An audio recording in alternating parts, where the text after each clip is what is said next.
Professor Clarke, thanks very much for being with us. Just give us a sense of the significance of this unrest that we're seeing in Georgia. Yeah, it's a very troubled country. I mean, this arose last year. This controversial law on foreign agents was introduced in February last year. Same thing happened. People came out on the streets. Quite a lot of violence. The government withdrew it. They've suddenly reintroduced it in more or less the same wording. And there are elections in October, I think it is. So it's a very sort of difficult time for Georgia. And Georgia's in a sort of difficult place. It's got interesting neighbours, as you can see. It was intrinsically part of the Soviet Union. Stalin was born there, famously, in Georgia, and it was part of the Russian Empire from 1800, under Paul I and then Alexander I. You know, they don't get many name checks in modern news programmes, so they will. Tsar Alexander Paul I. So Georgia is a difficult country. It's 4 million people. About a third of the population live in Tbilisi. It's very agricultural. But it is a country that the Russians regard as intrinsically Russia. Like Ukraine, they think it's intrinsically Russia. And again, like Ukraine, it's almost a mirror image. There are two breakaway republics, Abkhazia, South Ossetia, more or less on the Black Sea coast there. The Russians have even started building a naval base on the Black Sea coast in Abkhazia. Breakaway republic, totally illegal, but they assume that those republics are there to stay. And of course, the Russians do not like the idea of another revolution in Georgia. They want the government to lean to Moscow, which it has been doing in recent years. But people on the streets won't have that. And so they see this law as a piece of Moscow law, and they're pushing against it. And the people on the streets are very clear.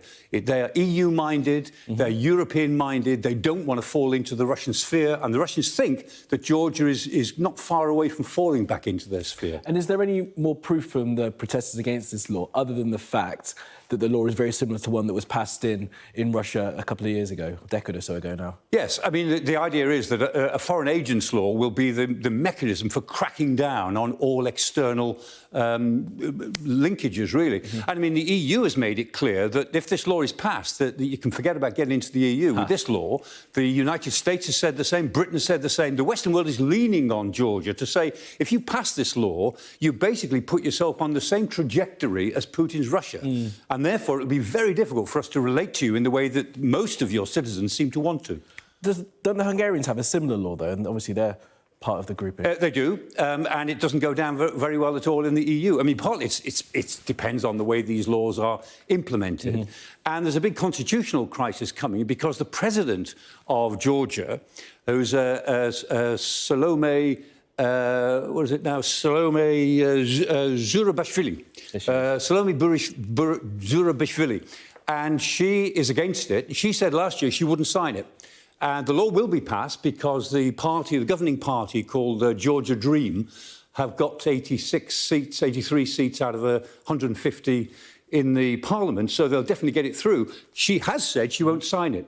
We'll see. If it goes that far, I think her stance, even though it's a ceremonial one, will be quite important into deciding whether this goes any further on the streets. Should have helped you with that name, Michael, but it didn't come to me either. Now, viewers know there's a previous president, Michael Saakashvili, right? I got that name correct. Yeah. What does his legacy have to do with what we're seeing now, do you think, in Georgia? Yeah, he was a very glamorous figure. I chaired him in London when he came here, and he was like a rock star. And he had that sort of image amongst his younger people.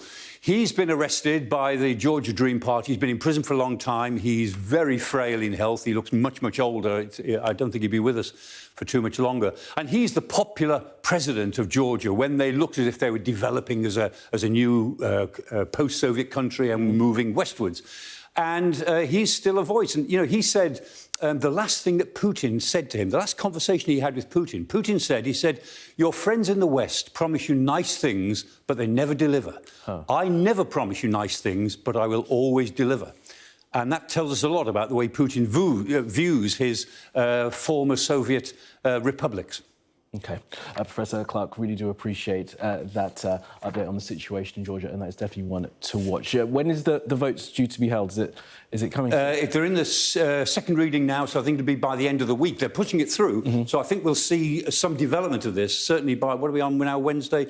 Probably Friday or maybe Monday. OK, Professor Clarke, thank you very much.